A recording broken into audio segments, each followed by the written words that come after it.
السلام عليكم ورحمة الله. الحمد لله وحده والصلاة والسلام على من لا نبي بعده أما بعد. সম্মানিত দিনী ভাই বোন, মানুষের জীবনে সবচেয়ে জরুরি কাজ, মানুষ হিসেবে এর চেয়ে জরুরি কাজ মানুষের জীবনে নেই। তা হলো 5 ওয়াক্ত ফরজ সালাত, যার সাথে মানুষের কোনো আপোষ নেই। ফরজ বিধান আরও আছে, যেমন হজ, এতে মানুষের সাথে আপোষ আছে। মানুষ বলতে পারে যে এবছর যাচ্ছি না, সামনেবার যাব, ইনশাল্লাহ সামনেবার যাব, অথচ এটা ফরজ বিধান। তো একটু সুবিধা হলো, তো এবছর হলো না, সামনেবার হবে। যাকাত একটা ফরজ বিধান, 2 মাস আগেই দিয়ে দিতে পারবেন। আচ্ছা ঠিক আছে, হিসাব নিকাশ ঠিক আছে, আমি 1 মাস পরে দেব, দেন। একটু আপোষ হলো। রমাজানের সিয়াম, রমাজান মাস, আমি এখন অসুস্থ, পরের থাকবো, তো আল্লাহ বলছেন ঠিক আছে, হলো। অথচ ফরজ বিধান। কিন্তু সলাতও ফরজ বিধান, এরকম কোনো সুযোগ নেই, সলাতের সাথে কোনো আপোষ নেই। আপনারা যারা মহিলা পুরুষ, কম বয়সের ছেলে, কম বয়সের মেয়ে, আপনারা এসেছেন, রাস্তাঘাটে আছেন, গল্পে ব্যস্ত আছেন, দোকানপাটে ব্যস্ত আছেন, মানুষকে দিনরাত দেখছি যে হঠাৎ অমুক মারা যাচ্ছে, অমুক মারা যাচ্ছে, জানাজাতে উপস্থিত হচ্ছি, কিন্তু শিক্ষা নিতে পারছি না, অথচ নেওয়া উচিত। আল্লাহ রাসূলকে একদিন জিজ্ঞাসা করা হয়েছিল যে সবচেয়ে বুদ্ধিমান কে, এটাই জিজ্ঞাসা। তো আল্লাহ রাসূল সাল্লাল্লাহু আলাইহি সাল্লাম উত্তরে বললেন, আল্লাযী ইয়াযকুরুল মাউতা, যে তার মরণকে স্মরণ করতে পারে, সেই হলো সবচেয়ে বুদ্ধিমান। তো আমরা তো জানাজায় যাই, কান্নাকাটিও দেখি, কিন্তু মরণকে তো স্মরণ করতে পারি না। আল্লাহ রাসূল আর একটা বলেছেন যে জুরু কবরাকুম, এই ছেলে, শরম হয় না কেন তোমার? তুমি ওসব চিল্লাচিল্লি করে কি দেখাতে চাচ্ছ? তোমার একটু শরম বোধ হয় না কেন? যতই কষ্ট হোক, তুমি আমাকে দেখতে পাও আর না পাও, কথা শোনো, আমি তো তোমার জন্য এসেছি, আমি তো কোনো স্বার্থ নিয়ে আসি। যে যেখানে আছেন, দোকানপাটে লেনদেন বন্ধ করে আপনাদের একটা শরম থাকা দরকার। আজকে জিনিস কিনতে হবে কেন? কই, আমরা তো এরকম হাটে বাজারে জিনিস কিনি না, তা তো আছি বেঁচে, হাটে বাজারেই তো যায় না। আমার জীবনে আমি কোনোদিন দোকানেই বসিনি, চায়ের স্টলেই বসিনি, তা আমরা তো বেঁচে আছি। তো আপনারা যে যেখানে আছেন, আপোষের কথা বলে পরিবেশ নষ্ট করার চেষ্টা করেন না। সবসময় একটু শরম বোধ করবেন। শরম, লজ্জাবোধ একটা ভিন্ন জিনিস। আল্লাহ রাসূল বলছেন যে ইমানের 17টা ভাগ আছে, তার সবচেয়ে বড় ভাগ হলো লা ইলাহা ইল্লাল্লাহ, এটাই সবচেয়ে বড় ভাগ। আর সবচেয়ে ছোট হলো ইমাতাতুল আযা আনিত তারিক, রাস্তা থেকে কষ্টদায়ক জিনিস সরিয়ে দেওয়া। রাস্তায় বসা নিষেধ, রাস্তায় দোকানপাট নিষেধ, মিছিল মিটিং রাস্তায় নিষেধ। আল্লাহ রাসূল বলছেন যেখানে রাস্তা নিয়ে গন্ডগোল হবে, সেখানে রাস্তা ডবল হবে, বাড়িঘর ভেঙে দিয়ে। আল্লাহ রাসূল রাস্তার উপরে যত কঠোর, শরীয়তের আর কোনো জায়গায় তত কঠোর আমার বিদ্যা বুদ্ধিতে ধরা পড়েনি। রাস্তার উপরে আল্লাহ রাসূল যত শক্ত, যত কঠোর,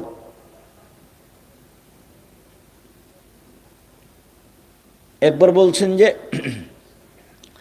মানুষের শরীরে যত জোড় আছে এই পরিমাণ তাকে দান করতে হবে। তো সাহাবীরা বলছেন যে এটা না পারে যদি,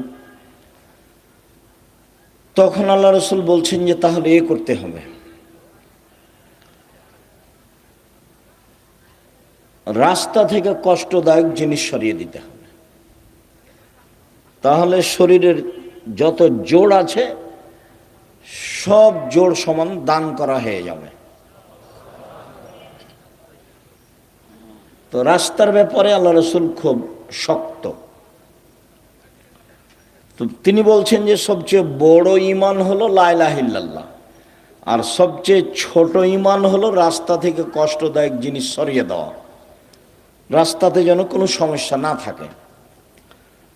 তারপরে তো কথা শেষ, বড় শেষ ছোট শেষ। আবার আল্লাহ রসুল বলছেন ওয়ালা হাইয়ু মিনাল ঈমান, লজ্জা ঈমানের শাখা। এটা তো দরকার ছিল না, বড় হয়েছে ছোট হয়েছে তো কথা শেষ। কিন্তু আল্লাহ রসুল আবার এই লজ্জাটাকে ভিতরে ঢুকিয়ে দিলেন। লজ্জা হচ্ছে ঈমানের সবচেয়ে গুরুত্বপূর্ণ শাখা। রাতে এইসব বড় মোবাইলে ল্যাংটা মেয়ে দেখে কে? লজ্জা নেই যার। দোকানে বসে আড্ডা পিটে কে? টিভিতে নগ্ন মেয়ে দেখে কে? লজ্জা নেই যার। আমরা বক্তব্য দিচ্ছি, কোরআন হাদিসের কথা বলছি, দোকানে বসে আড্ডা পিটছে কে? আড্ডা পিটছে, লজ্জা নেই যার।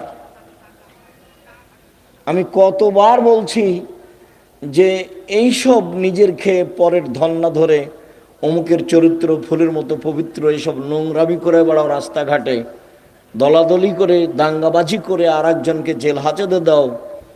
মানুষের তো অবস্থা দেখলেই মানুষ কেমন চরিত্রহীন, মানুষ মানুষের উপরে কি জুলুম করতে পারে। তো এই ফর্মুলাই হচ্ছে জুলুমের, এই ফর্মুলাই হচ্ছে জুলুমের। তুমি এখানে গেলেই চাঁপাইনবাবগঞ্জের ভাষাতে তুমি তো দূরের কথা, তোমার বাপকে জুলুম করতে হবে। তার মানে এই পদ্ধতি ভুল। এটা হলো খ্রিস্টান আব্রাহাম লিঙ্কনের কাল্পনিক পদ্ধতি। ওরা এগুলো করে না, ওরা আপনাদেরকে বোকা বানিয়ে দিয়েছে, দেখলে করে বেড়াচ্ছে। আমি বহুদিন বলেছি যে একটা ছেলে মাদ্রাসা লাইনে পড়তে দিয়েছেন, কোরআন হাদিস শিখবে, তো তাকে আবার দাখিল পরীক্ষায় ভালো রেজাল্ট হয়েছে, তো তাকে আপনি আবার কলেজে ভর্তি করলেন কেন? কে খালা বলেছে ভালো রেজাল্ট হয়েছে? তাকে ছেলেটাকে কলেজে ভর্তি না করে কোথায় পড়াচ্ছে? একটা ইঞ্জিনিয়ার হতো, একটা ডাক্তার হতো।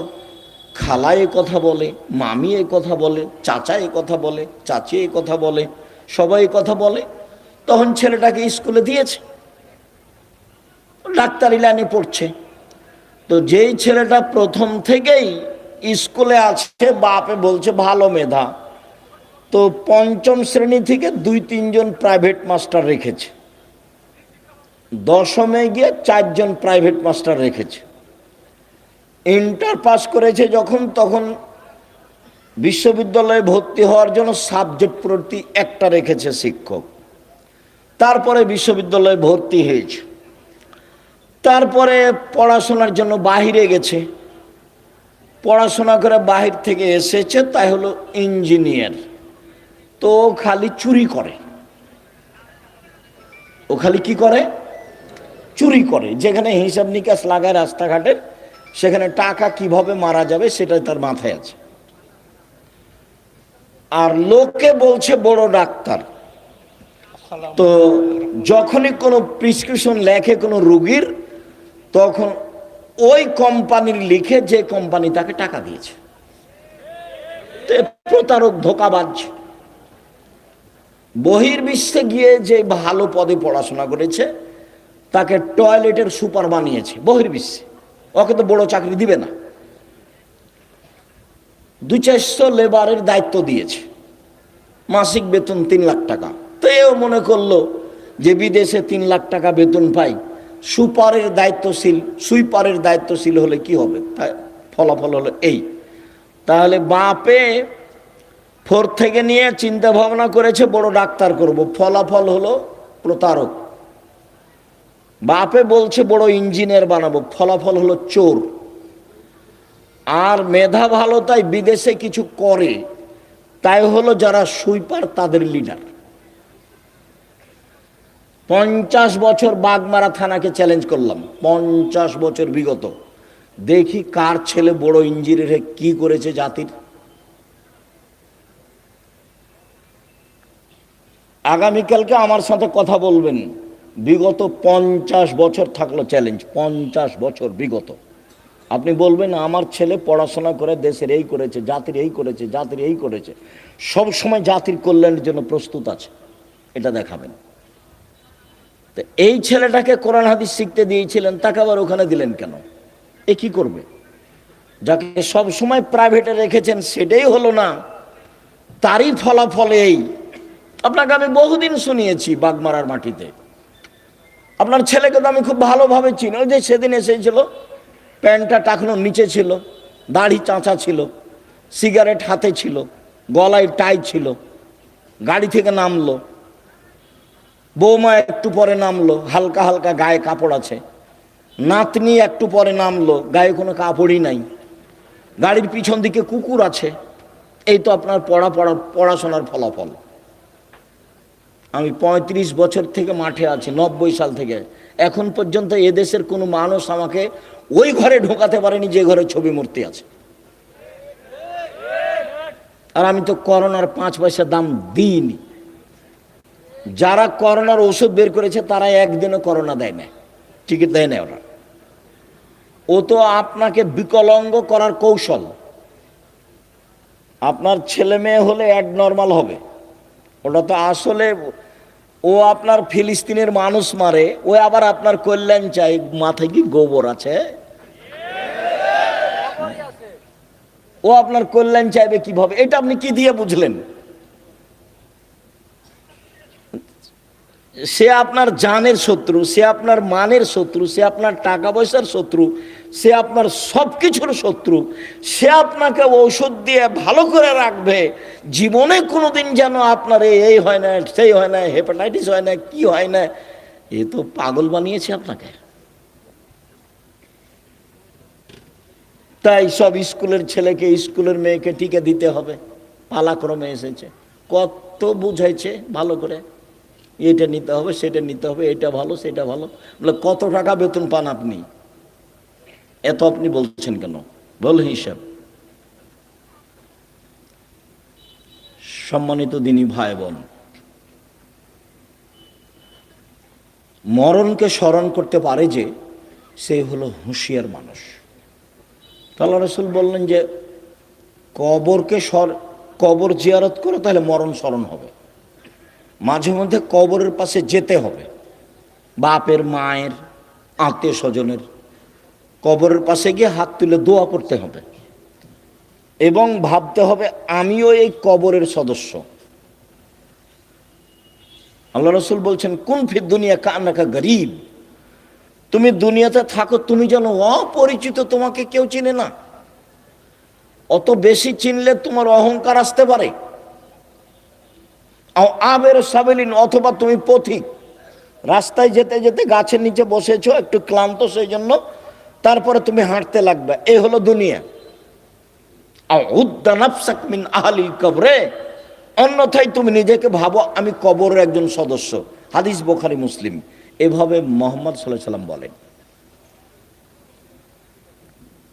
তো নিজেকে একজন কবরের সদস্য ভেবে যে কয়েকদিন বেঁচে থাকি, মারামারি বাদ দিয়ে, হইচই বাদ দিয়ে, নিজে উপার্জন করে নিজে খাই।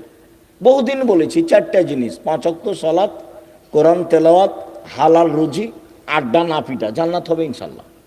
আড্ডা পিটা চিরদিনের জন্য হারাম। ওই যে দোকানে বসে আড্ডা পিটছেন, এটা হারাম। ওই যে মোবাইল নিয়ে সারাদিন সারা রাত ল্যাংটা বেটি ছেলে দেখছেন, এটা হলো আড্ডা পিটা, এটা হলো হারাম। ওইদিকে তোমার মা দেখে, এদিকে তোমার বাপ দেখে, ওই ঘরে তুমি দেখো, ওই ঘরে তোমার বোন দেখে, তাহলে পুরো বাড়িটা জেনায় সয়লাভ বন্যায়। তাহলে চরিত্র কোথায় আছে? এই আবার মোবাইলও ওদেরই, সব ফাংশন তাদের, ওরা বলে বন্ধু। সুদের যত পথ আছে,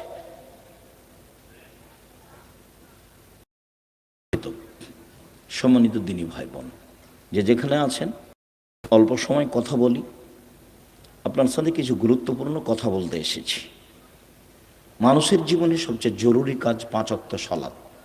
মানুষের জীবনে জরুরি হিসাবে এর চেয়ে জরুরি কোনো কাজ নেই।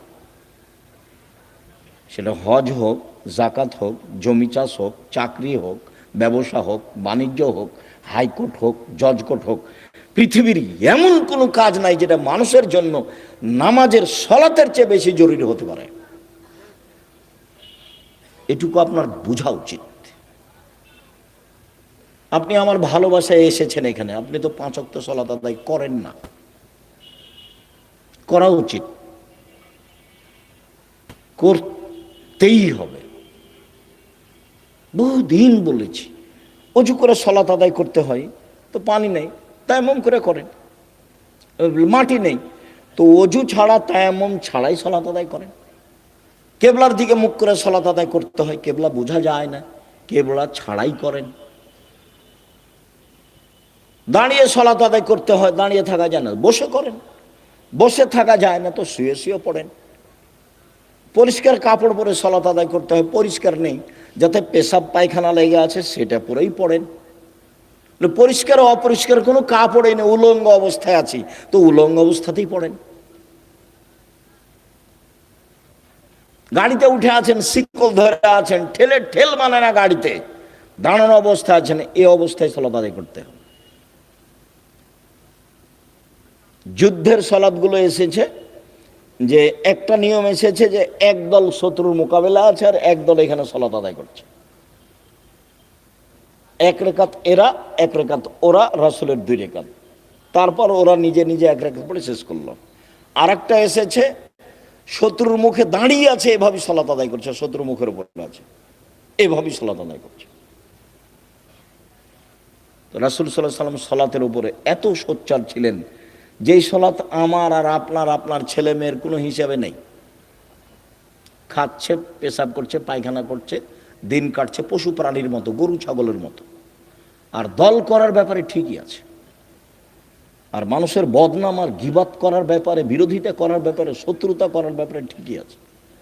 কত সুন্দর করে ছবি দিয়ে রাস্তাঘাটে তুলে রেখেছে, কি যে দেখাইতে চাচ্ছে। মানুষের ক্ষতি করে বেশি দিন বেঁচে লাভ নাই। আমার জীবনে আমি 2টা কাজ খুব চেষ্টা করি জীবন বাজি রেখে টিকে থাকা, খুবই কঠিন। তার একটা হলো, আমি আমার জীবনে মানুষের কোনোদিন প্রতিশোধ নিব না, ইনশাআল্লাহ। সে যা পারে করুক, যা পারে বলুক। পারিবারিকভাবে হোক, জমি জায়গার ব্যাপারে হোক, সামাজিকভাবে হোক, দল সংগঠনভাবে হোক, মানুষের কোনোদিন প্রতিশোধ নিব না। আর মানুষের পিছে পড়বো না, বদনাম করবো না। আমাকে ধুইয়া ছেড়ে দেখ না কেন, ও নিয়ে আমি মাথা ঘামাই না। বলেছে, হ্যাঁ আমাকে এভাবে বলবে মানে, এরকম আমার মাথায় কাজ করে না। বরং আপনাকে আমি কতদিন বললাম, কেউ যখন গালি দেয় তখন আবার বন্ধ করলে আমি আবার পাল্টা রিং দিয়ে বলি যে ভাইজান, গালি কি আরো বাকি ছিল, হয়তো বা মোবাইলে টাকা শেষ হয়ে গেছে, নাকি গালি দিয়ে নেন। প্রতিশোধ নিয়ে লাভ নাই, ওর পিছনে পড়ে লাভ নাই। আমার আব্বা বলতেন যে ছেলে মেয়ে দুনিয়াতে এসেছে ভাগ্য ছেড়ে এসেছে, তাই তাদের চিন্তা করতে হবে। আমি এখন বলি আব্দুল্লাহ, আব্দুর রহমান, আব্দুর রহিমের চিন্তা করতে, ওরা কি ভাগ্য ছেড়ে এসেছে?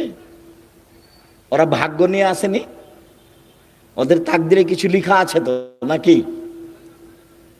যেদিন আল্লাহ মানুষ সৃষ্টি করেছেন সেদিন 4টা জিনিস লিখেছেন, হায়াতাহা ও মাউতাহা ও রিজকাহা ও মাসাইবাহা। তার মরণ, তার জীবন, তার রুজি, তার অসুখ বেসুখ। করোনা লেখা থাকলে হবেই। 4টা লেখা আছে, 1 মরণ, 2 জীবন, 3 রুজি, 4 রোগ ব্যাধি। আমি এই কথা বলিনি, এই কথা মুহাম্মদ সাল্লাল্লাহু আলাইহি সাল্লাম বলেছেন। এটা আমার ব্যক্তিগত কোনো স্বাধীনতা নাই এখানে, এটাকে আমি বিশ্বাস করি এবং খুব শক্তভাবে বিশ্বাস করি। ঢাকাতে এক লোক করোনা হয়েছে, তো আমি দেখবো আর গায়ে হাতে একটু দোয়া করব।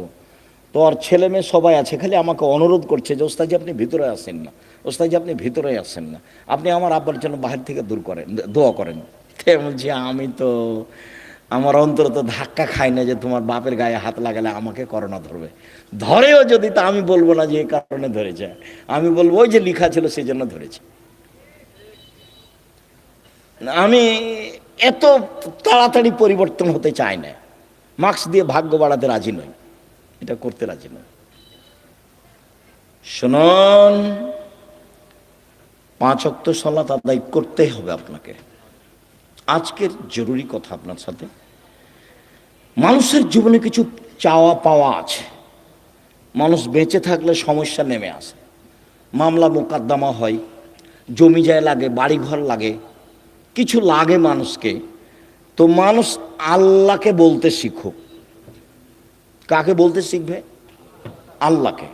ও পারে, আরও যা করে তাকে কেউ ঠেকাতে পারে না, আরও ঠেকিয়ে দিলে কেউ করতে পারে না।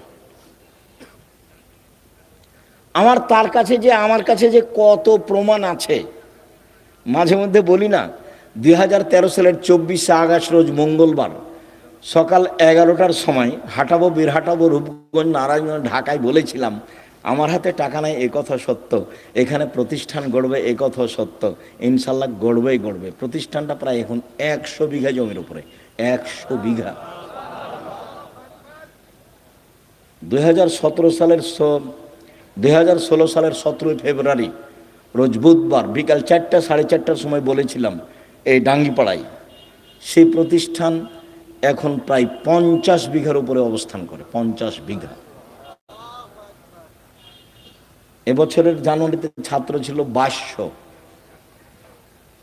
প্রায় 5000 ছেলে মেয়ে পড়াশোনা করে, 300 জন শিক্ষক শিক্ষিকা, প্রতি মাসে বেতন লাগে 40 লক্ষ। অথচ আমি নিজেকে মনে করছি আমি হলাম কচুর পাতার পানি। কচুর পাতার পানি বুঝেন না? একটু বাতাস আসলে কেমন হয়, এই পড়লো এই পড়লো এই পড়লো, মানে আমি ভিত্তি দিয়ে, বংশ দিয়ে, নিজের ব্যবসা দিয়ে, ক্ষমতা দিয়ে জামিয়া সালাফিয়া চালাই না।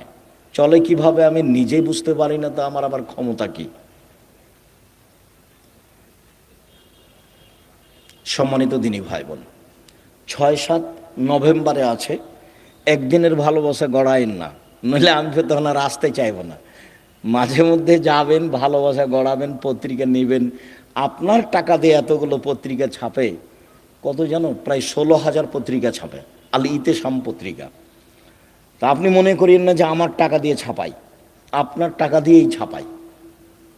তাহলে আব্দুল রাজাক সাহেব কই, আমার বাঘ মারা বাড়ি, আমি তো কোনো দিন টাকা দিইনি। তা আপনি দেননি, কেউ দেয় না, এটা হয় কিভাবে? প্রায় 500-র অধিক এতিম এবং অসহায় মানুষ আছে, তাদের রুজি হয় কিভাবে? কেউ দেয়, নাহলে কিভাবে হয়? ওখানে কি মারিয়ামের মতো আল্লাহ দিয়ে যায়, জিবরাইল দিয়ে? মারিয়ামের খালু জাকারিয়া বলছে, মারিয়াম এ কি ফল, অসময়ের ফল যে, শীতের দিনে রাজশাহীর ফজলি আম, ফজলি আম ছিল না, এমনি বলছি, শীতের দিনে অসময়ের ফল। তখন মারিয়াম বলছেন, হাজা মিন ইনদিল্লাহ, এগুলো কোথা থেকে এসেছে? আল্লাহর পক্ষ থেকে এসেছে। এমন তো আর এখন নয়, মানুষই দেয়। এত বড় প্রতিষ্ঠান মানুষের সহযোগিতাই চলে। অবশ্যই যাবেন 6 তারিখ 7 তারিখে, দেশ বিদেশের আলেম ওলামা থাকবেন। আর ইবতেসাম এলাহি জহির, এহসান এলাহি জহির পাকিস্তানের ছেলে, ইবতেসাম এলাহি জহির থাকবেন, আরও কে কে থাকবেন আমি এটা জানি। সম্মানিত দিনী ভাই বোন, রাতের সালাত, রাসূল সাল্লাল্লাহু আলাইহি সাল্লাম বলেন, ইন্না শায়তান ইয়াকিদু আলা রাসিয়াতে আলা কাফিয়াতে রাস আহাদিকুম, যখন তোমাদের কোনো ব্যক্তি রাতে ঘুমায়, তখন শয়তান তার মাথায় চুলে গিরা লাগায়, 3টে গিরা লাগায়, চুল থাক আর না থাক, চুলে গিরা লাগায়। এজরব আলা উকদাতিন, ওই গিরার উপরে এভাবে হাত দিয়ে থাবা মারে আর বলে, উরকুদ, ঘুমাও, লাইলন তবিল, রাত লম্বা, রাত লম্বা, ঘুমাও, রাত লম্বা। এভাবে শয়তান এরকম করে। ফাইনিস্তাই কাজা আহাদকুম, তোমাদের ব্যক্তি যদি এখন কেউ ঘুম থেকে উঠে যায়, জেগে যায়, যাকার আল্লাহ, তারপর বলে আলহামদুলিল্লাহ যে আহ্যানা বাদাম আমাতানা ওই লাইন নেই, ওই আল্লাহর প্রশংসা যে আল্লাহ আমাকে মরণ দেওয়ার পরে জীবন দিল। একটু আগে মরণ দিয়েছিল, এখন আবার কি করলো? জীবন দিল। ওরে আমি প্রশংসা করছি। এইটুকু বললেই একটা গিরা খুলে যাবে। শয়তান যত বড়ই পাওয়ারফুল ক্ষমতার অধিকারী হোক না কেন, আমি দোয়া পড়েছি, ঘুম থেকে উঠে গিরা খুলে যাবে।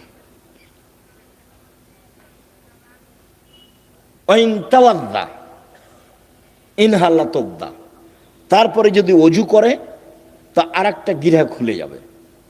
ওয়াইন সল্লা ইনহাল্লাত ওকদা, যদি সলাত আদায় করে তাহলে আর একটা খুলে যাবে। ফাসবাহা নাশিতান তৈয়বান নাফসে, এখন এই লোকটা সকাল করবে খুব উৎফুল্ল মনে, হাসি খুশি মুখে, উৎফুল্ল মনে, হাসি খুশি মনে, দেখতে ভালো লাগবে, কাজ করতে ভালো লাগবে, প্রশান্তির সাথে সকাল করবে। ওয়াইল্লা, এমনটা যদি না হয়, আসবাহা খাবিসান নাফসে কাসলানা, তাহলে ও সকাল করবে কেমন কেমন মুখে, বিবর্ণ মুখে, কেমন কেমন মুখে, ঘৃণিত মুখে, অলস চেহারায়। 7-8টার দিকে উঠবে, মুখটা দেখে কেমন কেমন লাগবে। কেন? শয়তান আর মুখে পেশাব করে দিয়েছে, কানে পেশাব করে দিয়েছে। শয়তানের ক্ষমতা খুব বেশি, ক্ষমতা এত বেশি ক্ষমতা। আল্লাহ যখন বললেন এই সরে যা, আমি যে তোকে বললাম যে আদমকে সিজদা কর, তো সিজদা করলি না কেন? বলে আদম মাটির তৈরি, আমি তো আগুনের তৈরি, ও নিম্নমুখী, আমি ঊর্ধ্বমুখী, আমি কেমনে তাকে সিজদা করি? সর এখান থেকে, সর, তোর অহংকার বেশি, সর এখান থেকে সর। তখন বলছে আচ্ছা ঠিক আছে সরে যাও, আমার একটা কথা। হ্যাঁ, কি কথা? আমাকে কিয়ামত পর্যন্ত বেঁচে থাকার সুযোগ দিতে হবে। কার দাবি এটা? শয়তানের। তা আল্লাহ বললেন ঠিক আছে দিলাম, এলা ওয়াক্তি মালুম, একটা সময় পর্যন্ত দিলাম। যেমন পেয়েছে সময়, তেমনি বলছে ওয়া ইজ্জাতে কা, তোমার সম্মানের কসম, আল্লাহকে বলছে। ইয়া রাব্বি, শয়তান বলছে ইয়া রাব্বি, হে আমার প্রতিপালক, তোমার সম্মানের কসম, লাউবিয়ানিল ইনসানা মাদামা তারহুম ফি আসাদিহিম, আদমের ছেলে মেয়েকে পাপ করাবো করাবো করাবো, ওকে আমি ভুল পথে নিয়ে যাব যাব যাব, ওর দেহে যতদিন শ্বাস আছে আমি তাকে পাপই করেই ছাড়বো। ও কেমনে জান্নাতে যায় তা আমি দেখে ছেড়ে দেব। এ কথা শয়তান বলল। আপনি বুঝতে পারছেন না? কোরআন মাজিদে শত জায়গাতে এসেছে, সব খারাপকে আপনাকে ভালো করে দেখায়। যত খারাপ তত আপনার কাছে প্রিয়। ল্যাংটা ছবি আপনার কাছে ভালো লাগে কেন? জেনা ভালো লাগে কেন? দোকানে বসে আড্ডা পিটতে ভালো লাগে কেন? হই হুল্লাড় করে চিল্লাচিল্লি করতে ভালো লাগে কেন? মানুষের বদনাম করতে ভালো লাগে কেন? মানুষকে জেল হাজতে দিতে ভালো লাগে কেন? মিথ্যা কসম সাক্ষী দিতে আপনাকে ভালো লাগে কেন? সব ছুঁচামি, নোংরামি, শয়তানি, জঘন্য কাজ আপনাকে ভালো লাগে কেন? সব শয়তান আপনার মাথায় সারাদিন পাকায়, সেজন্য ভালো লাগে। তো বলেছে আমি ওকে জাহান্নামে নিয়ে যাব, কেমনে জান্নাতে যাই তা আমি দেখে ছেড়ে দেব। এটা আল্লাহর সামনে তার কসম। বলছে তোমার ইজ্জতের কসম, আমি ওকে জাহান্নামে নিয়ে যাব। আমি একাই যাব? তাহলে পৃথিবীতে সবচেয়ে বেশি রিক্সে জীবন কাটায় কে বলেন তো? শয়তান। ওর চেয়ে রিক্সে, খুব বেকায়দায়, খুব বিপদগ্রস্ত অবস্থায় আর কেউ নেই শয়তান ছাড়া। আর তার কাজ আবার কমে গেছে। কেন? ইহুদিদের কাছে তার কোনো কাজ নাই। আমাদের চাঁপাইনবাবগঞ্জে বলে শয়তান হলো 14 ইলিমের পড়া, মানে বিদ্যা আছে সব। ইহুদি তো জাহান্নামে যাবেই, তো ওখানে গিয়ে কি করবে? খ্রিস্টান তো জাহান্নামে যাবে, তো ওখানে গিয়ে কি করবে? হিন্দুরা তো জাহান্নামে যাবেই, তো ওখানে গিয়ে কি করবে? যারা কাদিয়ানি তারা তো গেছে, যারা শিয়া তারা তো গেছে, আকীদায় মার খেয়েছে যারা, তারা তো জাহান্নামে যাবে। তো তাহলে শয়তান হলে খুব ভালো হতো। তো এখন আল্লাহ বলছেন যে আচ্ছা ঠিক আছে, ওয়া ইজ্জতি ওয়া জালালি ওয়া ইরতিফায়ে মাকানি, আমার সম্মানের কসম, আল্লাহ বলছেন আমার সম্মানের কসম, আমার মর্যাদার কসম, আমার ইজ্জতের কসম, আদমের ছেলে মেয়ে যতবার ক্ষমা চাইবে ততবার ক্ষমা করে দেব। এইটা বললেন, তার মানে ক্ষমা চাওয়ার একটা পালা থেকেই গেল। আমাকে আপনাকে বাঁচতে হলে দিন রাত ক্ষমা চেয়েই বাঁচতে হবে। মানে আস্তাগফিরুল্লাহ ওয়া আতুবু ইলাইহি তাসবিহ করে নিতে হবে। তাসবিহ, শ্বাস চলে যেমন অজান্তে, মুখে থুথু আসলে ফেলে দেন যেমন অজান্তে, সময় আসলে খাওয়া রেডি হয় যেমন স্বাভাবিকভাবে, তেমনি জীবনে স্বাভাবিকভাবে আসতে হবে আস্তাগফিরুল্লাহ ওয়া আতুবু ইলাইহি। আস্তাগফিরুল্লাহ ওয়া আতুবু ইলাইহি। চলছেন, ফিরছেন, উঠছেন, বসছেন, আল্লাহ বললেন যে ঠিক আছে, আদম সন্তান যতবার আমাকে বলবে আমার ভুল হয়েছে ততবার আমি ক্ষমা করে দেব, এইটা বললেন। কিন্তু বললেন না যে তুই কিছু করতে পারবি না, এটা বলেন।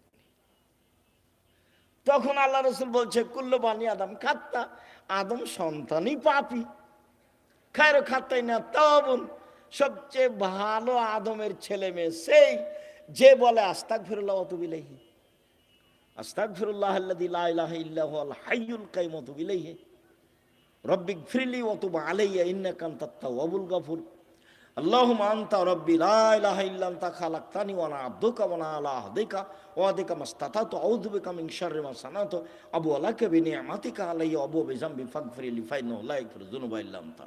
এই ছেলে, আমাকে কাজ দেখাচ্ছ, ধৈর্যের পরিচয় দাও। আমাদের এখানে কোনো কেচ্ছা কাহিনী নেই, নির্বাচনও আসেনি, অল্পক্ষণ ধৈর্যের পরিচয় দিবেন, কাজ দেখায়েন না, যেটা আমি পছন্দ করি না। আমি আপনার জন্য এসেছি, আমি আব্দুর রাজ্জাক বিন ইউসুফ, আপনি আমাকে টাকা দিয়ে নিয়ে এসেছেন এমনটা মাথায় থাকলে ভুল হয়েছে। সম্মানিত দিনী ভাই বোন,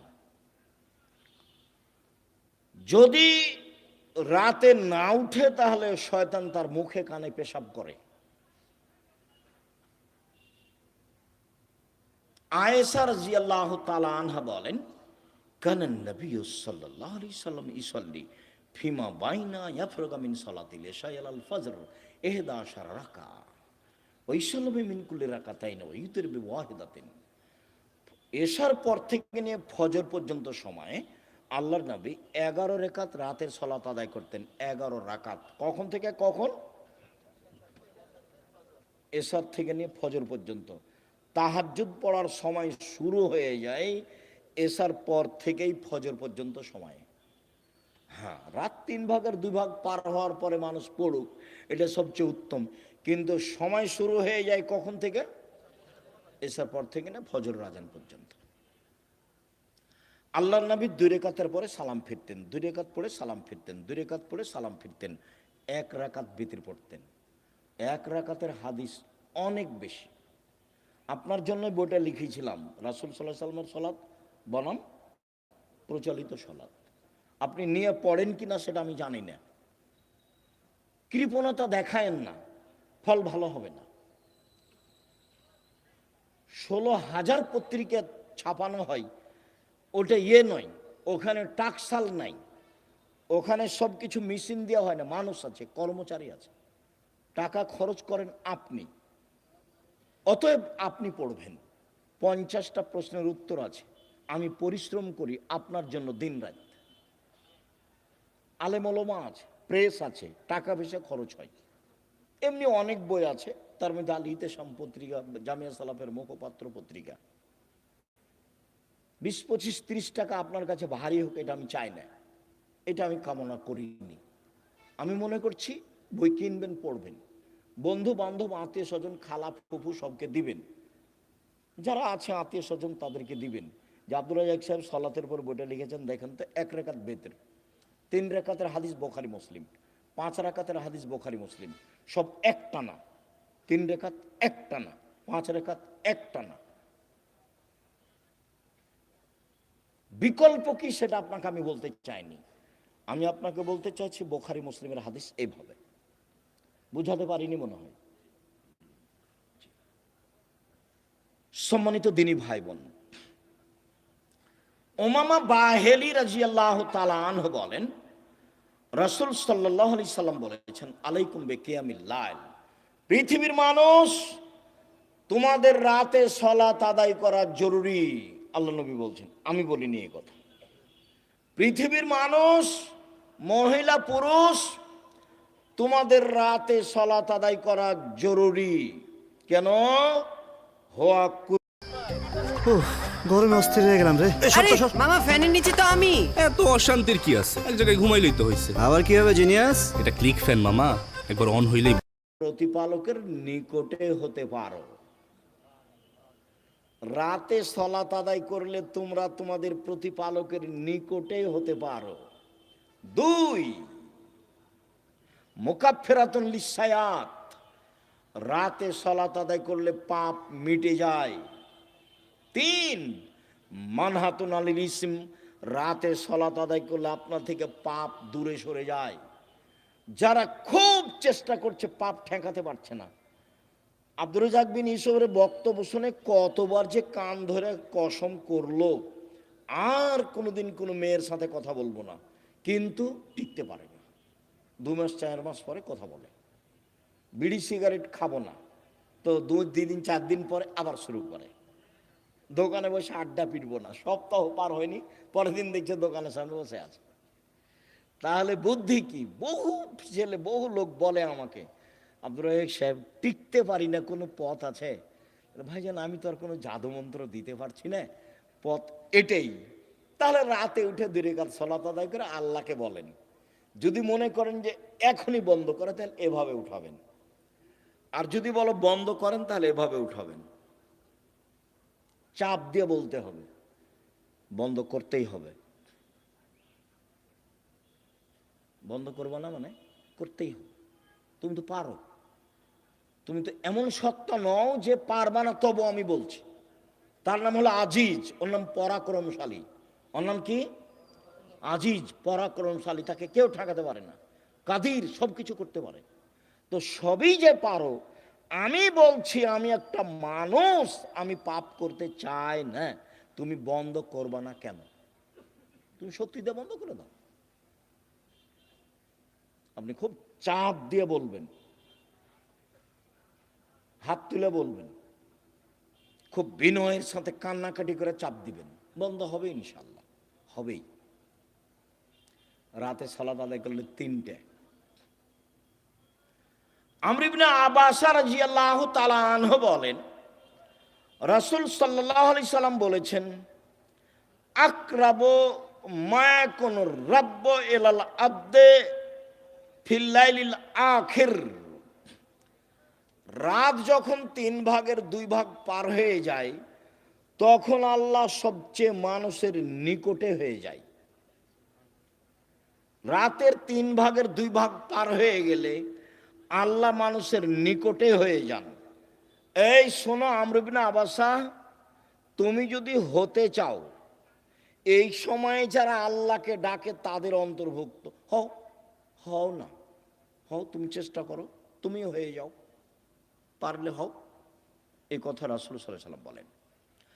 আবু হুরায়রা রাদিয়াল্লাহু তাআলা আনহু বলেন, রাসূল সাল্লাল্লাহু আলাইহি সাল্লাম বলেছেন, এনজিলু রাব্বুনা তাআলা ইলা সামাই দুনিয়া হিনা ইয়াবকা সুলুসুল লাইলিল আখিরা, রাতের 3 ভাগের যখন 2 ভাগ পার হয়ে যায়, তখন আল্লাহ সপ্তম আকাশ থেকে প্রথম আকাশে নেমে আসেন।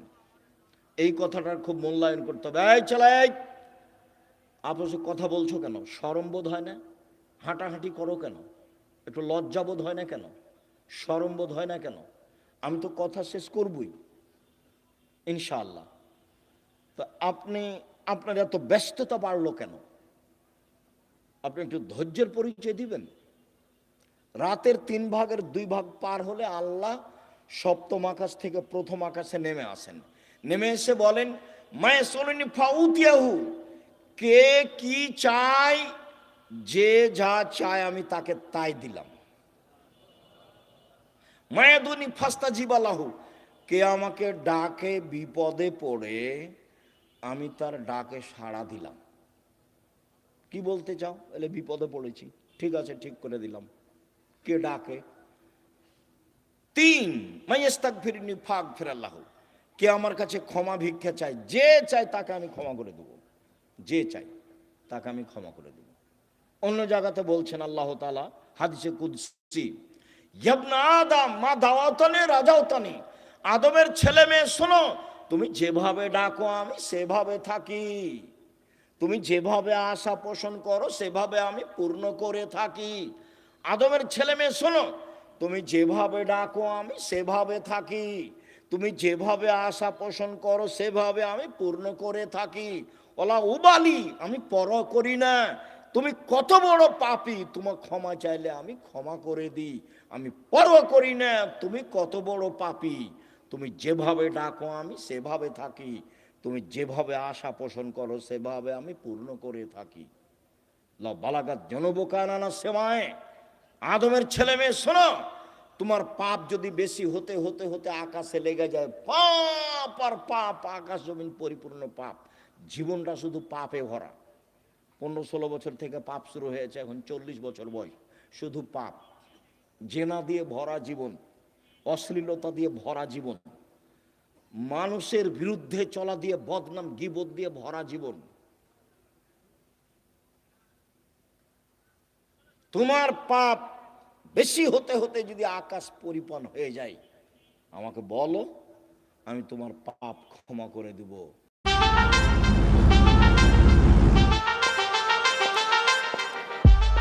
হ্যালো গাইস, আজকে সেভাবে আমি পূর্ণ করে থাকি, তুমি যেভাবে ডাকো আমি সেভাবে থাকি, তুমি যেভাবে আশা পোষণ করো সেভাবে আমি পূর্ণ করে থাকি। বিচারের মাঠে সব মানুষের সামনে আল্লাহ আসবেন, সব মানুষের সামনে, পুরুষ নারী সব মানুষের সামনে এসে আল্লাহ বলবেন, আদমের ছেলে মেয়ে শোনো, আজ তুমি যে পরিমাণ পাপ নিয়ে এসেছো আমি সেই পরিমাণ ক্ষমা নিয়ে এসেছি, তোমার যে পরিমাণ পাপ আমার সেই পরিমাণ ক্ষমা, তোমার যে পরিমাণ পাপ আমার সেই পরিমাণ ক্ষমা, তোমার যে পরিমাণ পাপ আমার সেই পরিমাণ ক্ষমা, যদি শিরক না হয়ে থাকে। তো বাংলাদেশের ছেলে মেয়ে তো আল্লাহর রাস্তায় শিরক করছে, স্কুলে গিয়ে তো সুন্দর করে বলছে ওমা তোমার আকাশ, ওমা তোমার বাতাস। আমি বলি না, আমার ছেলে মেয়েকে বলতে দিনি, এখনো এমন কোন পরিস্থিতি আমার উপরে আসে, মায়ের দুধ আমার আকাশ, এত বড় নোংরা কথা আমার ছেলে মেয়ে বলবে, এই পরিবেশ আমার কাছে আসেনি। যার কাছে বিদ্যা নাই, যার কাছে বুদ্ধি নাই, তার ছেলে বিয়ে করুক। আপনি কেমন বুদ্ধিমান মানুষ তা আমার কাছে ধরা পড়েনি, আপনার কাছে কি বিদ্যা আছে এটা আমার কাছে ধরা পড়েনি। সবচেয়ে বদের গোড়া হলো আপনার ওই ঠাকুর। ঠাকুর হলো ঢাকা বিশ্ববিদ্যালয়ের শত্রু, ঠাকুর মুসলমানের শত্রু। যেদিন ভারত বাংলাদেশ পাকিস্তানের মুসলমান ইংরেজদের হাতে নির্যাতিত, সেদিন ঠাকুর ক্ষমতা দেখাই, মান সম্মানে বসবাস করে লন্ডনে। সেই ঠাকুরের আমার ছেলে মেয়ে পড়ে, পাগল হয়ে গেছি।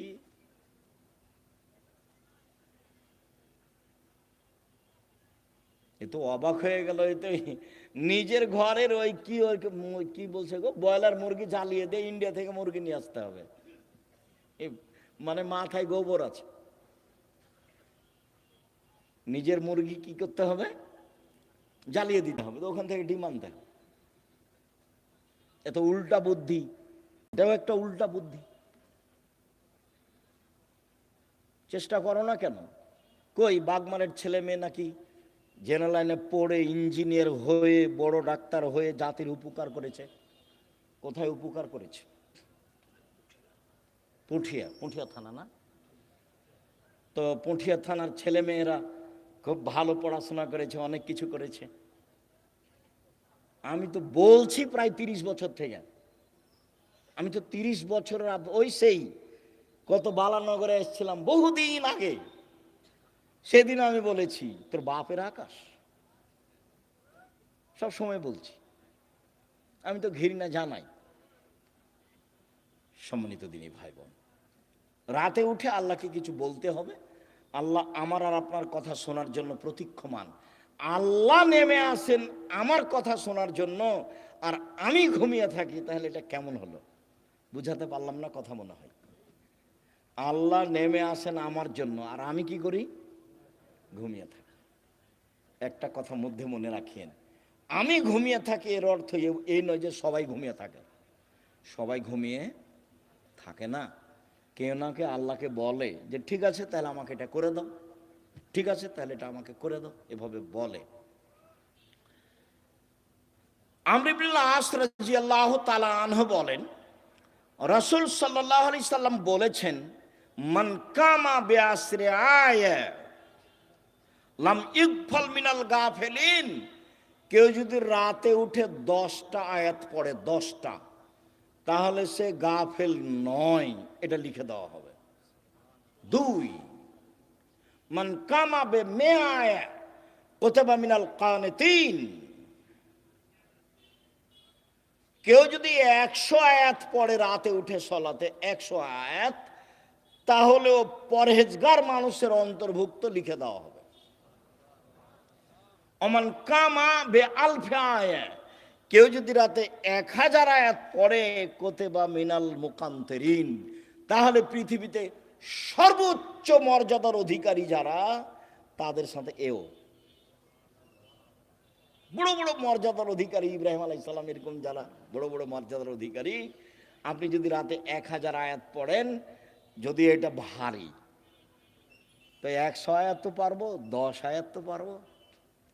আবু হুরায়রা রাদিয়াল্লাহু তাআলা বলেন, আল্লাহ রাসূল বলেছেন, মান কামা ইস্তাইকাজা, যে ব্যক্তি রাতে উঠলো, স্ত্রীকে উঠালো, 2 রাকাত সালাত আদায় করলো, কুতিবা মিনাজ যাকিরিনা যাকিরাত, যারা আল্লাহকে ডাকে ওদের একটা তালিকা আছে, এদের স্বামী স্ত্রীকেও সে তালিকা লিখে দেওয়া হবে। উঠি না কেন? পারি না কেন? আজকে সোমবার, সিয়াম ছিলেন 32 বছর থেকে 30 বছর থেকে বলে আসছি, কেন সিয়াম ছিলেন না? আজ তো সোমবার, কেন থাকলেন না? এই ছেলে, এই সোমবারে সিয়াম থাকতে হবে কেন? কেন নবী থাকতেন বলো? সাপ্তাহিক মানুষের পাপ নেকি রিপোর্ট পেশ করা হয় কি কি বারে? সোমবার আর বৃহস্পতিবার।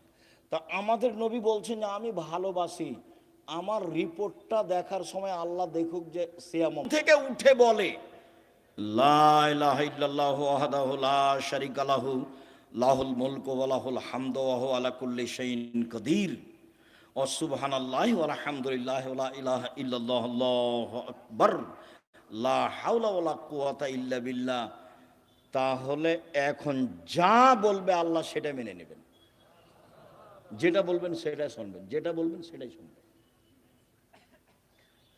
ঘুম থেকে উঠে এই দোয়াটা পড়তে হবে, লা ইলাহা ইল্লাল্লাহু ওয়াহদাহু লা শারীকা লাহু লাহুল মুলকু ওয়া লাহুল হামদু ওয়া হুয়া আলা কুল্লি শাইইন কাদির ওয়া সুবহানাল্লাহি ওয়া আলহামদুলিল্লাহি ওয়া লা ইলাহা ইল্লাল্লাহু আকবার ওয়া লা হাওলা ওয়া লা কুওয়াতা ইল্লা বিল্লাহ।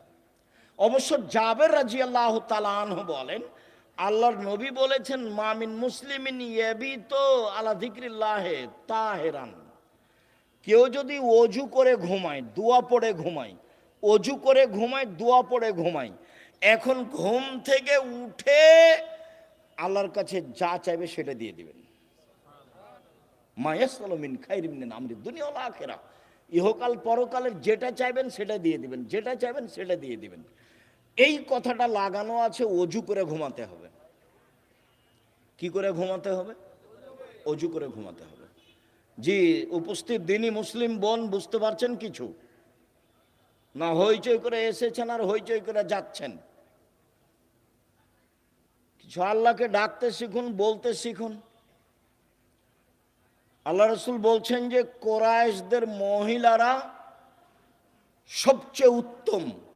কেন? 2টা কাজে তারা বেশি আগ্রহী যত্নবান, এক নিজের ছেলেকে লালন পালনে তারা খুব যত্নবান, এই জন্য সবচেয়ে ভালো। দুই, স্বামীর সম্পদকে হেফাজতে খুব সতর্ক, এই জন্য ভালো। আল্লাহ রাসূল বললেন যে একজন মহিলা ভালো হতে পারে তার দুইটা গুণে, এক বাচ্চাকে ভালোভাবে লালন পালন করে, দুই স্বামীর অর্থ সম্পদকে ভালোভাবে দেখাশোনা করে, নষ্ট করে না। যখন আল্লাহ রাসূল বলেন খায়রুন নিসায়ে, সবচেয়ে উত্তম নারী কে, এক স্বামীর সাথে কথা বললে হাসি মুখে বলে, দুই স্বামী আদেশ করলে পালন করে, তিন স্বামী যখন বাড়িতে থাকে না তখন নিজেকে হেফাজতে রাখে আর স্বামীর অর্থ সম্পদ হেফাজতে রাখে। ভালো নারী কিভাবে সংসার করেন জানা নাই। আপনার জীবনে আমার পক্ষ থেকে দুইটা উপদেশ থাকছে। একটা হলো স্বামীর সামনে অভিমান করবেন না, অভিমান নেই, অভিমান বলে কোনো জিনিসই নেই। অভিমান করলেই শয়তান আপনার ক্ষতি করবে। অভিমান কি? অভিমান আমাকে স্বপ্নপুরী দেখাতে নিয়ে গেল না। অভিমান কি? নাটোরের রাজবাড়িটা আমাকে একদিন দেখতে নিয়ে গেল না। অভিমান কি? এই কুরবানিতে একটা শাড়ি দিল না। এগুলো অভিমান। অভিমান করলেই শয়তান সুযোগ পায়। আর যদি আপনি বলতে শিখেন যেভাবে আপনি রাখবেন আমি সেভাবেই খুশি, মোটা কাপড়ে আপনি খুশি তো আমি খুশি, চিকন কাপড়ে আপনি খুশি তো আমি খুশি, আমার পক্ষ থেকে প্রতিবাদ নেই, অভিমানও নেই, তো শয়তান কি করবে তাহলে? তো শয়তান মুখ বন্ধ করে সরে যাবে। আর যদি খালি অভিমান করেন আর যদি পূর্ণ না করে থাকে তাহলে সারা রাত শয়তান আপনাকে বলবে হলো হলো 3 মাস আগে একটা কথা বলেছিলি সেটাও মানেনি,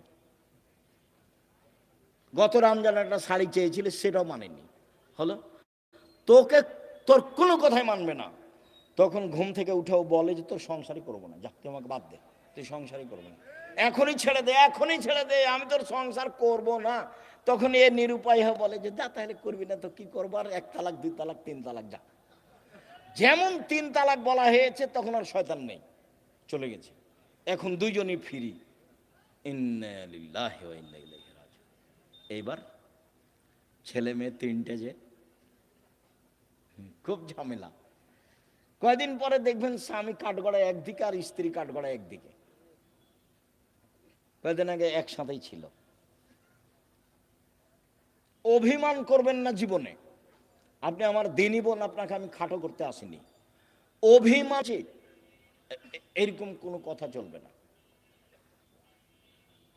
ধৈর্যের পরিচয় দিতে হবে, সহ্য ধৈর্যের পরিচয় দিতে হবে, তাহলে সংসার সুন্দর হবে, শয়তান সুযোগ পাবে না। আর আপনাকে বলি, আপনি কোনো সময় মুখ খারাপ করিয়েন না। যখন সাহাবীগণ বললেন আল্লাহর নবী আমরা স্ত্রীদের কি হক আদায় করতে পারি, ওরা আমাদের কাছে কি পায়, আল্লাহ রাসূল 1 নম্বরে বললেন আতেমা মাতায়েমতা তুতেমা মাতায়েমতা, তুমি যেভাবে খাও সেভাবে খাওয়াবা, খাওয়া দিয়ে কথা শুরু। তাকসুহা মাক্তাসাইতা, তুমি যে মানের কাপড় পরো সেভাবে পরাবা। ওলা তুকাব্বে, কটু কথা বলবো না, গালি দিতে হয় না, স্ত্রীকে মারতে হয় না, নিন্দা করতে হয় না, গালি দেওয়া হবে না, সমস্যা আসতেই পারে। আল্লাহ রাসূল বলছেন ওকে বাঁকা হাড্ডি দিয়ে সৃষ্টি করা হয়েছে, আপনি জোর করে সোজা করতে চাইলে ভেঙে যাবে, ভেঙে হওয়া তালাক। আপনাকে ধৈর্যের পরিচয় দিতে হবে। আর তালাক দিয়ে নিজেকে খুশি করিয়েন না, তোকে জব্দ করেছি তালাক দিয়ে, এইটা দিয়ে খুশি করিয়েন না। অন্য পথ দিয়ে খুশি করেন, নিজেকে সান্ত্বনা দেন, তালাক দিয়ে নয়। মানে বেগুনের গাছে আছে 2-3টা বেগুন আছে, 2টা নিয়ে গেলেন, এখনো গাছটা আছে, আর মোলায়ের গাছটা তো গোটাটাই শেষ। তালাক দিলে সবই শেষ। তো যারা বলেছে এক বৈঠকে 3 তালাক, তো রাগে তো বলেছে তোকে 1 তালাক, তোকে 100 তালাক দিলাম যা। তো তারা তো আরো বেকায় দেয়। আব্দুর রাজ্জাক সাহেব নাহি বলেছেন যে এক বৈঠকে 3 তালাক, 1000 তালাক দিলে 1 তালাক, তবুও তো তালাক হয়েছে। স্ত্রীকে তালাক দিয়ে নিজেকে খুশি করিয়েন না, ভুল হিসাব। ধৈর্যের পরিচয় দেন, সংসার ভালো হবে। আর আপনি আমার দিনই বল, একটু কিছু হলেই বলবেন না তোর সংসার করবো না, তুই তালাক দিয়ে দে, তোর সংসার করবো না, তুই তালাক দিয়ে দে, তোর সংসারে থাকবো না, তুই আমাকে রেখেছিস কেন, এত কথা কেন আপনার? ধৈর্যের পরিচয় দেন। যখন শুধু খালি আমার কাছে যত ফতোয়া আছে তার 70 থেকে 75% ফতোয়া আছে তালাকের। মনে হচ্ছে মানুষের জীবন এখন তালাক দিয়ে চলছে। একটু রাগ করলেই ও শান্তি পাচ্ছে কি দিয়ে, তালাক দিয়ে। ও বলছে তুই তালাক দিয়ে দে, আর এও বলছে তোকে তালাক দিলাম, তোকে তালাক দিলাম। তালাক তো দেওয়া আল্লাহর বিধান, তারপর বলছে ক্ষমা চেয়েছি। ওকে হুজুর নাকি বলেছে যে তালাক দিয়ে ক্ষমা চেয়েছে, তার মানে হুজুরকে ক্ষমা চাইতে হবে আল্লাহর কাছে। তালাক দিয়েছে সেটা তো আর পাপ নয়, সেখানে ক্ষমা চাইতে হবে কেন? বলে আমাদেরকে তওবা পড়িয়ে মিল করে দিয়েছে, বলে হুজুরকে তওবা করতে হবে। এখন হুজুরকে তওবা করতে হবে যে তালাকের তওবা পড়িয়ে মিল করে দিয়েছি। তো তালাকের তওবা কেন? তালাক তো আল্লাহর বিধান। তালাক কার বিধান? আল্লাহর বিধান। তাল্লে কোহন্নালে ইদ্দাতে হিন্না, পৃথিবীর মানুষ তোমরা তোমাদের স্ত্রীকে তালাক দাও যখন সে ইদ্দা থেকে পবিত্র হয়েছে। সংসার না চললে তালাক দাও, ওটা আল্লাহর নবীও বলছেন। তো সেখানে পাপ হলো কি করে যে তোবা পড়িয়ে তাদেরকে একসাথে করে দিল? তালাক তো একটা বিধান। মানুষের সংসার শেষ পর্যন্ত যদি নাই চলে তাহলে এই পথে ফিরে আসতে হবে। সম্মানিত দিনী ভাই বোন, বলছিলাম 1 মানগত খাবার দিবেন, 2 মানগত কাপড় দিবেন, 3 গালি দিবেন না, নিন্দা করবেন না, 4 কটু কথা বলবেন না, মারবেন না, 5 নিজের বাড়ি ছাড়া কোথাও থাকতে দিবেন না। আপনার বাড়িতে থাকবে, আপনার স্ত্রীটা যে আপনার মাথায় থাকে যেন, হাট বাজারে তাকে যেতে হবে না। আর আপনি মহিলা মানুষ হাটে যান কেন, বাজারে যান কেন? আপনার স্বামী মরেছে, দেবর মরেছে, ভাসুর নেই, দেবর নেই, শ্বশুর নেই, বাপ নেই। যেদিনই কোনো শিক্ষক আমাকে বলে আব্দুর রাজ্জাক সাহেব 2 দিন ছুটি নিতে হবে, কেন? আমার ছেলের আঁকিকা, তখন আমি বলছি আপনার বাপ আছে? বলে হ্যাঁ আছে। শ্বশুর আছে? হ্যাঁ আছে। তো কি ব্যাপার, বাপের সাথে কথা হয় না নাকি? বলে হ্যাঁ হয়। তো আঁকিকার জিম্মেদারি আপনার মাথায় কেন? আপনার বাপের সাথে সম্পর্ক কেমন? আপনি টাকা দিয়ে বলেন আব্বা একটা খাসি কিনে নিয়ে আসেন, 2টা খাসি কিনে নিয়ে এসেন, আঁকিকা দেন, আপনার বাপও খুশি হবে। হ্যাঁ বেশ, আমার আর ছেলে আমাকে বলেছে ছেলের কাজ করতে বাপকে খুব ভালো লাগবে, তে মাতাব্বরি করতে যাচ্ছে। বাপ মা তো আছেই, শ্বশুর শাশুড়ি তো আছেই, দেবর ভাসুর তো আছে, গোটা বংশ আছে, বোনের ছেলে আছে, ভাইয়ের ছেলে আছে, দেবর আছে, ভাসুর আছে, শ্বশুর আছে, বাপ আছে। তো আপনি কেন বাজারে গেলেন? কেন যাবেন? কেন যাবেন আপনি? আপনার পা বড় হলো কেন? কে বলেছে আপনি পরহেজগার? আপনার গায়ে তো ফ্যাশন বোরকা দেখা যায়। আপনি হাটে বাজারে ঘুরে বেড়ান, স্বামীর সাথে মুখামুখি কথা বলেন, এরর সাথে কথা বলেন, আপনি পরহেজগার? কে বললো আপনি পরহেজগার? ভুল হিসাব। দেখবেন তাকো 1 মিনিট, এই ছেলে এই খেয়াল করে এদিকে তাকো, পরহেজগারিতে দেখাচ্ছে। যা জিবরাইল ইলান নবী সাল্লাল্লাহু আলাইহি সাল্লাম, জিবরাইল নবীর কাছে, এই যে খাদিজা আতাত, এই যে আসছে, এই যে খাদিজা আসছে, মাহা এনাউন, তার সাথে আছে একটা পাত্র, ফিহে এদামুন ওয়া তম, তাতে আছে তরকারি, তাতে আছে খাদ্য, তাতে আছে তরকারি, তাতে আছে খাদ্য। ও আপনার কাছে এটা নিয়ে আসছে। শোনেন, মুহাম্মদ সাল্লাল্লাহু আলাইহি সাল্লাম, জিবরাইল বলছেন। কে বলছেন বলেন তো? জিবরাইল বলছেন। কাকে বলছেন? আমাদের নবী মুহাম্মদ সাল্লাল্লাহু আলাইহি সাল্লাম বলছেন, ফাকরা আলাইহা সালামা মিন রাব্বিহা ওয়া মিন্নি, ওকে বলে দেন খাদিজা আল্লাহ তোমাকে সালাম দিয়েছে। খাদিজা, জিবরাইল তোমাকে সালাম দিয়েছে। ও বাশশারা বাইতিন ফিল জান্নাহ মিন সাকাবিন, আর বলে দেন, খাদিজা তোমার জন্য জান্নাতে একটা ঘর বানানো হয়েছে হীরা মুক্তা মাণিক্য দিয়ে, লা সাখাবা ফিহে ওয়ালা নাসাবা, সেখানে নেই কোনো হইচই, নেই কোনো কষ্ট ক্লেশ ক্লান্তি, সেখানে নেই কোনো হইচই হই হুল্লাড়, সেখানে নেই কোনো কষ্ট ক্লেশ দুঃখ দুর্দশা, কিছু নেই। বলে দেন তিনটা কথা। এক, খাদিজা আল্লাহ তোমাকে সালাম দিয়েছে। দুই, খাদিজা জিবরাইল তোমাকে সালাম দিয়েছে। তিন, খাদিজা তোমার জন্য একটা জান্নাতে ঘর বানানো হয়েছে, জিবরাইল বললেন আমাকে। দেখলেন খাদিজা একজন মহিলা মানুষ, কি করেছেন, কি করেন এমন, খাদিজা কি করেন এমন? আব্দুর রাজ্জাক সাহেব, সেই তো আমরা তো বুঝতে পারছি না কি করেন এমন। তাহলে দেখি আরো দুইটা কথা বলি আপনার সাথে, দেখি কিছু ধরা পড়ে নাকি। ইব্রাহিম আলাইহিস সালাম তার স্ত্রী সারাকে নিয়ে এক এলাকা পার হচ্ছিলেন। ইব্রাহিম সালামের স্ত্রী পৃথিবীর ইতিহাসে সবচেয়ে সুন্দরী মহিলা সারা, এ কথা মুহাম্মদ সাল্লাল্লাহু আলাইহি সাল্লাম বলেন। তো ইব্রাহিমকে বলা হলো যে আপনার স্ত্রীকে স্বৈরাচার সরকার ডেকে পাঠিয়েছে। তো ইব্রাহিম আলাইহিস সালাম চেষ্টা করলেন কিন্তু রক্ষা হলো না। পৃথিবীর দ্বিতীয় মহামানব ইব্রাহিম আলাইহিস সালাম শেষ পর্যন্ত বললেন, যাও, স্বৈরাচারী সরকার তোমাকে ডেকে পাঠিয়েছে, যাও। তো ভিতরে ঢুকতেই ওই স্বৈরাচারী সরকার দাঁড়িয়েছে, হাত বাড়িয়েছে, গায়ে হাত লাগাবে সেই জন্য। তখন সারা বলছেন, এই থামো, আগে অজু হবে, এক, দুই রাকাত সালাত হবে, তারপরে কোনো কথা।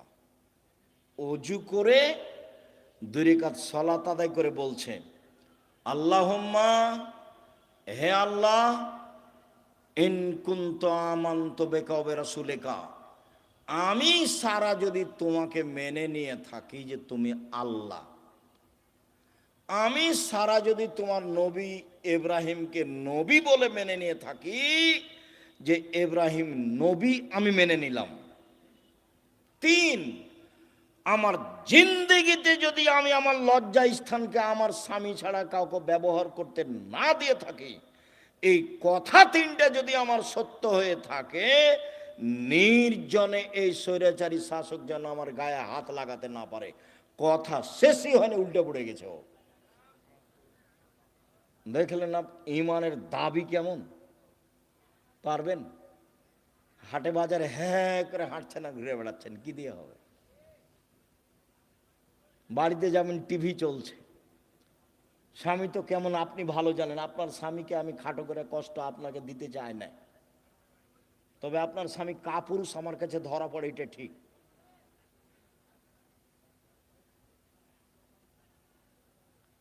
আপনি আমার দিনী বোন, এদিকে দেখেন, এক, বেশি কিছু আমল নয়।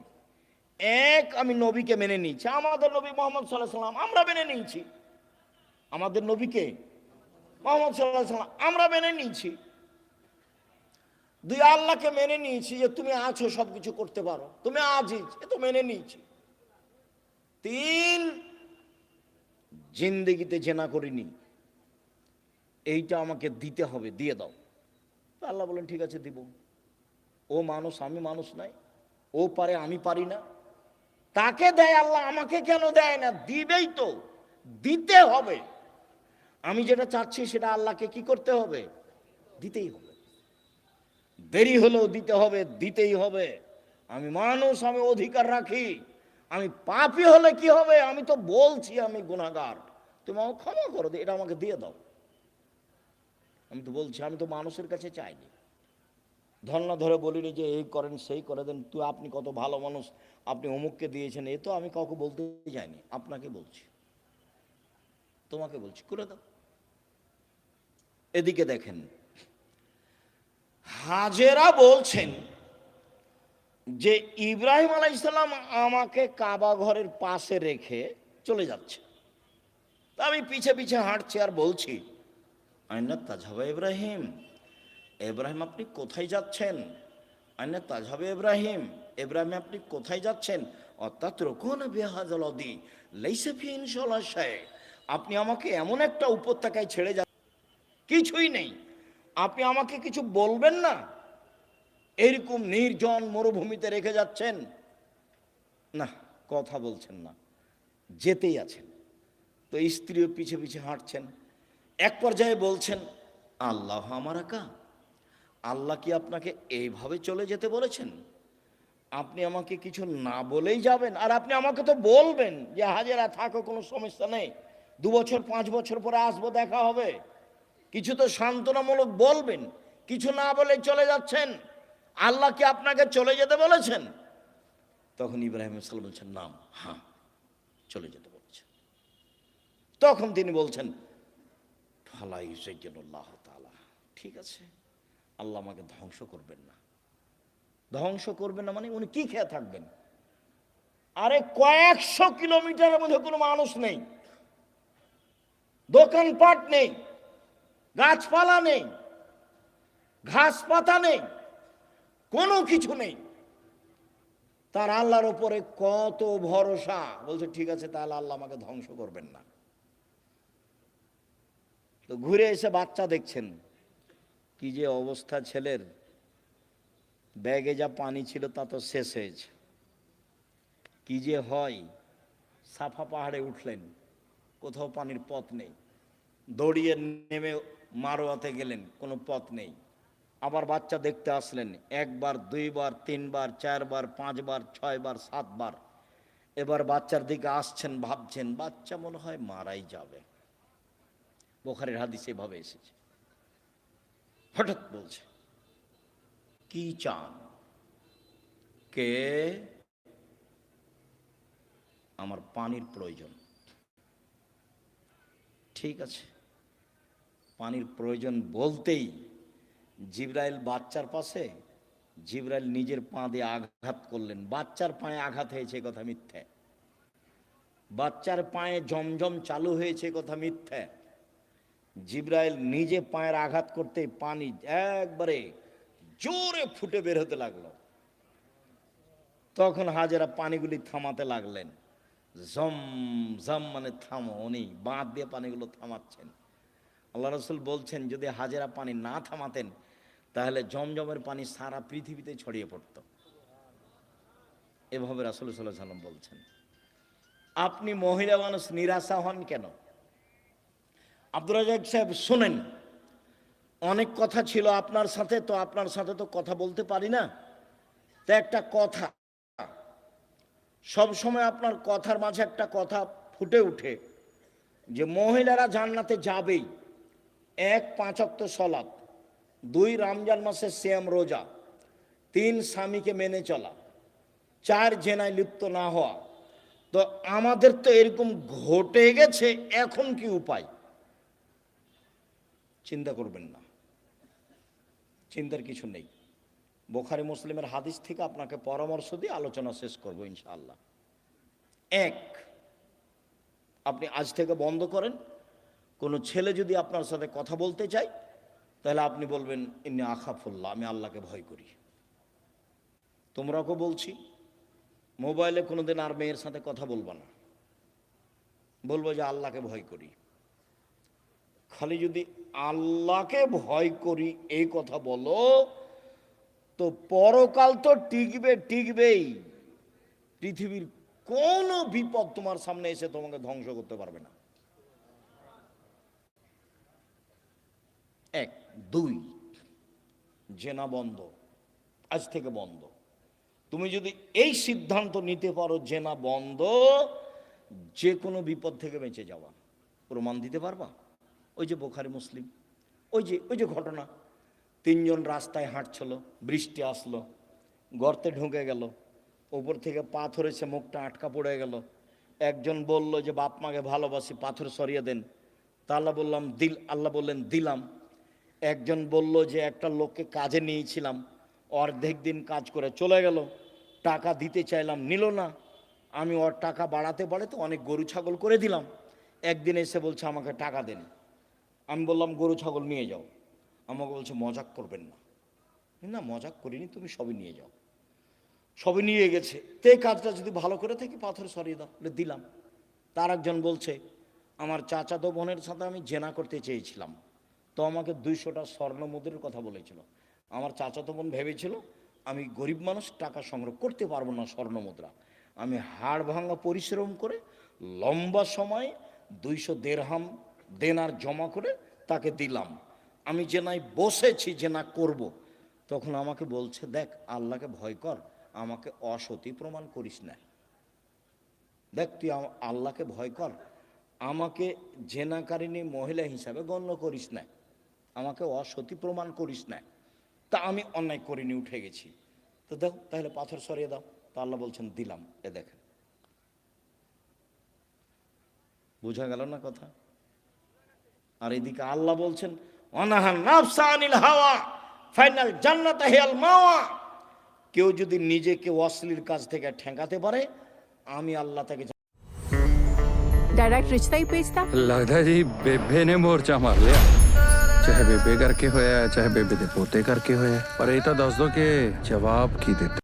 অনুরোধ জানিয়ে কয়েকটি জরুরি কথা, চলাচল বন্ধ করে কথা শুনবেন। আর আমি কোনো সময় আসলে আমার একটা অনুরোধ রক্ষা করবেন, কাজ মাথায় করে নিয়ে আসিয়েন না। আপনি যখন রাস্তায় হাঁটেন, গল্প করেন, তখন আপনার কাজটাকে আমি ঘৃণা করি, আমাকে ভালো লাগে না। আর আমি আমার কথার উপরে খুব বিশ্বাসী যে আমি কোরআন হাদিসের কথা বলি। আমার জীবনে আমি কোনোদিন রূপক অপ্রয়োজনীয় কথা বলিনি। তো আপনার হেঁটে বেড়াটা, আপনার গল্প করাটা, আপনার চায়ের স্টলে বসে থাকাটা, এটা আমি ঘৃণা করি। কাজে এই সময় আপনি আমাকে কাজ দেখাবেন না।